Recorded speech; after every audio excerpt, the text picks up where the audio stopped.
Hi hello ನಮಸ್ತೆ welcome back to my channel. ಬನ್ನಿ friends, ಇವತ್ತು ಬಿರಿಯಾನಿ ಯಾವ ಥರ ಮಾಡೋದು ಸಿಂಪಲ್ಲಾಗಿ ನೋಡ್ಕೊಂಡು ಬರೋಣ. ಚಿಕನ್ನ ನೀಟಾಗಿ ತೊಳೆದಿಟ್ಕೊಳ್ಳಿ, 1.5 kg. ಇವಾಗ ಒಂದು ಪಾತ್ರೆಗೆ ಎಣ್ಣೆ ಹಾಕ್ಕೊಂಡು 3 ಥರ ಸೊಪ್ಪನ್ನ ತೊಗೊಂಡಿದ್ದೀವಿ ನಾವು. ಪುದೀನ ಸೊಪ್ಪು, ಮೆಂತ್ಯ ಸೊಪ್ಪು ಹಾಗೆ ಸಾಂಬಾರು ಸೊಪ್ಪು.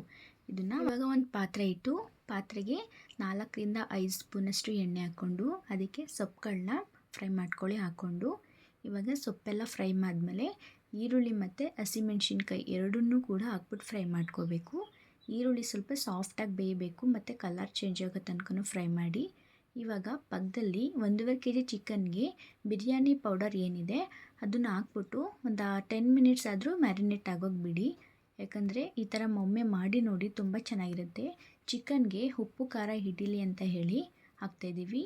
Coriander powder, garam masala, MTR chilli powder ಮತ್ತು ಕೊರಿಯಾಂಡರ್ ಪೌಡರ್ ಇಷ್ಟು ಬೇಕಾಗುತ್ತೆ. ಇವಾಗ ಮ್ಯಾರಿನೇಟ್ ಆಗಿರುವಂತಹ ಚಿಕನ್ನು ಕೂಡ ಆ ಪಾತ್ರೆಗೆ ಹಾಕ್ಬಿಟ್ಟು ಫ್ರೈ ಮಾಡ್ಕೊಳ್ಳಿ. ಚಿಕನ್ನಲ್ಲಿ ಸ್ವಲ್ಪ ನೀರಂಶ ಏನಿದೆ ಅದನ್ನೆಲ್ಲ ಬಿಡಬೇಕು, ಅಲ್ಲಿ ತನಕನೂ ಫ್ರೈ ಮಾಡ್ಕೋಬೇಕಾಗತ್ತೆ. ಚಿಕನ್ನು ನೀರಂಶ ಬಿಟ್ಟರೆ ತುಂಬ ಟೇಸ್ಟಿಯಾಗಿರುತ್ತೆ, ಇಲ್ಲಾಂದರೆ ಹಸಿ ಹಸಿ ವಾಸನೆ ಹೊಡಿತಾ ಇರುತ್ತೆ. ಇವಾಗ ಒಂದು ಮಿಕ್ಸಿ ಜಾರ್ಗೆ ಶುಂಠಿ, ಬೆಳ್ಳುಳ್ಳಿ ಮತ್ತು ಹಸಿಮೆಣ್ಸಿನ್ಕಾಯಿ ಹಾಗೆ 2ರಿಂದ 3 ಟೇಬಲ್ ಸ್ಪೂನಷ್ಟು ಕಾಯಿ ತುರಿ, ಒಂದು ಸ್ವಲ್ಪ ನೀರು ಹಾಕ್ಬಿಟ್ಟು ನೈಸ್ಗೆ ರುಬ್ಕೊಳ್ಳಿ. ನೋಡಿ, ಇವಾಗ ಚಿಕನಲ್ಲಿ ನೀರಂಶ ಎಲ್ಲ ಬಿಟ್ಟಿದೆ. ಇವಾಗ ಒಂದು 2ರಿಂದ 3 ಟೊಮೊಟೊನನ್ನು ಸಣ್ಣದಾಗಿ ಕಟ್ ಮಾಡ್ಕೊಂಡು ಹಾಕ್ಕೊಳ್ಳಿ. ಮತ್ತು ಹಾಗೆ ಒಂದು ನಿಂಬೆಹಣ್ಣಿನ ರಸನೂ ಕೂಡ ಹಾಕ್ಕೊಳ್ಳಿ. ಮತ್ತು ಹಾಗೆ 1 ಕಪ್ ಮೊಸರನ್ನು ಕೂಡ ಆ್ಯಡ್ ಮಾಡಿಕೊಂಡು ಚೆನ್ನಾಗಿ ಮಿಕ್ಸ್ ಮಾಡ್ಕೊಳ್ಳಿ.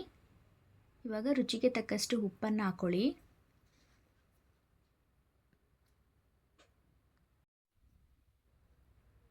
ಇವಾಗ ಎಲ್ಲ ಹಸಿ ವಾಸನೆ ಎಲ್ಲ ಹೋಗಿದೆ ಅಲ್ವಾ. ಇವಾಗ ನಾವು ಮಿಕ್ಸಿಯಲ್ಲಿ ಏನು ರುಬ್ಕೊಂಡಿದ್ವಿ ಮಸಾಲೆ ಅದನ್ನೆಲ್ಲ ಹಾಕ್ಬಿಟ್ಟು ಇವಾಗ ಇದಕ್ಕೆ ಹಾಕ್ಕೊಂಡು ಮಿಕ್ಸ್ ಮಾಡ್ಕೊಳ್ಳಿ. ಹಾಗೆ ಪಕ್ಕದಲ್ಲಿ ನಾವು ಬಿಸಿನೀರನ್ನ ಕಾಯಕ್ಕೆ ಇಟ್ಕೊಂಡಿದ್ವಿ, ಅದನ್ನು ಕೂಡ ಇವಾಗ ಹಾಕ್ತಾಯಿದ್ದೀವಿ.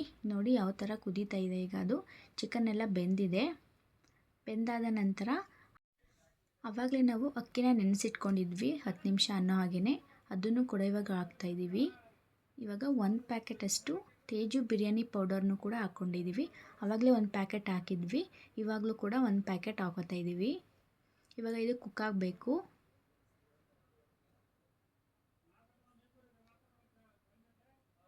ನೋಡಿ, ಇವಾಗ ಒಂದು 70% ಅಷ್ಟು ಬೆಂದಿದೆ. ಇವಾಗ ಲಾಸ್ಟಲ್ಲಿ ಸ್ವಲ್ಪ ಕೊತ್ತಂಬರಿ ಸೊಪ್ಪನ್ನು ಹಾಕಿ ಮತ್ತು ಹಾಗೆ ತುಪ್ಪನೂ ಕೂಡ ಹಾಕ್ಕೊಳ್ಳಿ. ಕೊನೆಯದಾಗಿ ತುಪ್ಪ ಹಾಕ್ಕೊಳ್ಳಿ, ಯಾಕಂದರೆ ಆ ಟೇಸ್ಟು ಸ್ಮೆಲ್ಲು ತುಂಬ ಚೆನ್ನಾಗಿರುತ್ತೆ. ಅದಕ್ಕೋಸ್ಕರ ತುಪ್ಪ ಮತ್ತು ಸಾಂಬಾರು ಸೊಪ್ಪನ್ನು ಕೂಡ ಲಾಸ್ಟಲ್ಲೇ ಹಾಕ್ಕೊಳ್ಳಿ. ತುಂಬ ಚೆನ್ನಾಗಿರುತ್ತೆ ಫ್ರೆಂಡ್ಸ್. ಈ ಥರ ಒಮ್ಮೆ ಮನೇಲಿ ಮಾಡಿ ನೋಡಿ. ಜಾಸ್ತಿ ಏನು ಇಂಗ್ರೀಡಿಯೆಂಟ್ಸ್ ಬೇಕಾಗಿಲ್ಲ, ಸ್ವಲ್ಪ ಇಂಗ್ರೀಡಿಯೆಂಟ್ಸ್ ಇದ್ರೇ ಸಾಕು. ತುಂಬ ಚೆನ್ನಾಗಿರುತ್ತೆ ಹಾಗೆ ಟೇಸ್ಟಿಯಾಗಿರುತ್ತೆ. ಇನ್ನು ನಾನು ಯೂಟ್ಯೂಬ್ ಚಾನಲ್ನ ಯಾರೆಲ್ಲ ಸಬ್ಸ್ಕ್ರೈಬ್ ಮಾಡ್ಕೊಂಡಿಲ್ಲ ಪ್ಲೀಸ್ ಬೇಗ ಹೋಗಿ ಸಬ್ಸ್ಕ್ರೈಬ್ ಮಾಡ್ಕೊಳ್ಳಿ. ಹಾಗೆ ಲೈಕ್ ಮಾಡಿ, ಶೇರ್ ಮಾಡಿ, ಕಮೆಂಟ್ಸ್ ಮಾಡಿ. ಬನ್ನಿ, ಬಿರಿಯಾನಿ ರೆಸಿಪಿ ಹೇಗಿದೆ ಕೇಳೋಣ ನಮ್ಮ ಫ್ಯಾಮಿಲಿಯವ್ರನ್ನ.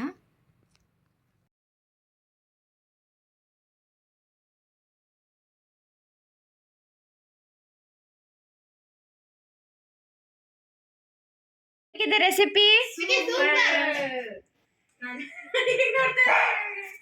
ಬಂದೆ 2 ನಿಮಿಷ